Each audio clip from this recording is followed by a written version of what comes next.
going on, dudes and dudettes? So the Chargers signed backup quarterback Trey Lance. He was a top 5 pick for the 49ers a handful of years ago, but then ended up going to the Dallas Cowboys. I forgot if the 49ers traded him or not, but either way, he was still the backup there and still didn't do anything much. Even when Prescott was injured, he was still like the second or third stringer.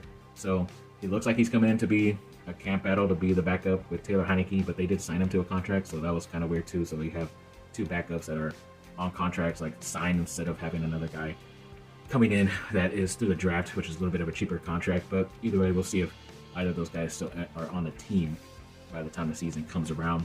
And they did sign another tight end in Jordan Petaia. He's from New Zealand and he's actually a rugby player, but apparently he went through like some academy and stuff for the NFL out there in Australia, and he wants to play the tight end position. So I mean, rugby is pretty similar to regular American football, but there's a bit different. So if he's athletic enough and the Chargers want to take a chance on him, then I guess they are. And they did that with an African player like a handful of years ago, like CJ Okoye. He was an offensive lineman. They did that with him. He sadly did not make the team, but either way, let's see what this guy has in him and see if he can make the roster. And then there was a couple of like draft stuff that happened. They did host the tight end prospect from LSU, Mason Taylor, on a private visit. So that was one of his like 30 some odd visits, or one of their 30 visits. So we'll see if they end up drafting him. The Kansas State running back DJ Giddens, who was did very well in college, over like 1,300 yards, and ran a 4.4 40. He had a Chargers visit pretty recently. The North Carolina interior offensive lineman Willie Lampkin